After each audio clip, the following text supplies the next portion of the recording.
2 blocks past Mission Grove Park, I saw the house of Francis Donaldson, the manager of the Antiques Mall. The door was off its hinges, the mailbox had been killed and skinned, and for no reason I could explain to myself, I crossed that ruined front yard and entered the house. I needed to report on this disaster. 3 feet into the door, I looked up to see a stranger before me. Her shoulders went up and down, a deep, constant breathing. Otherwise, she did not move. At this distance, I could see the pupils of her eyes, unfocused, frozen, on a point in the room several feet above my head.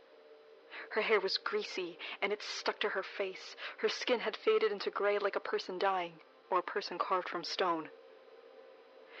She stood in the ruined living room, surrounded by a pattern of destruction that splashed out from her, the echo of a flurry of movement, even as she was perfectly still. I was distracted by the mess, and when I looked back, she was much closer to me. I could feel her breath. It was room temperature, unchanged by her body, air in, air out, but no transformation. "Hello, Cecil," she said. Her mouth did not move. Her voice came not from her, but from a glass of water on a side table that had somehow been spared the destruction.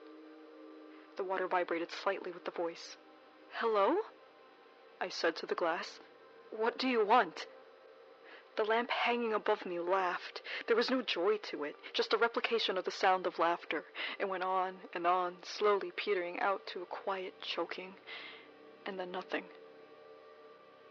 "What do I want?" asked the glass of water. "I want nothing." "Nothing at all?" "Nothing." The lamp snickered. My left shoe joined in, and I jumped back, but the stranger was even closer than before. "We want nothing at all. Everywhere there is something. All of these things, like this glass." The glass of water shattered. "One less thing," said my left shoe. "Soon there will be no things. We will take away your government, your laws, your infrastructure, all of your possessions, all of you. What we want is no thing." "But why?" "A why is a thing," the lamp said sternly. "We destroy whys. We destroy explanations." I recognized the stranger. Behind the slack stillness there was a human face. It was Frances herself, in the wreckage of her own home. "Frances! What happened to you?" At the sound of her name, her eyes focused in for a moment and flickered down toward me, before drifting back up to the ceiling. "I was made strange," the lamp said. "So strange that I became a stranger. There is a cavern." I merely looked at the lamp, confused. "There is a cavern, Cecil. I was taken there. The ground is covered in mud.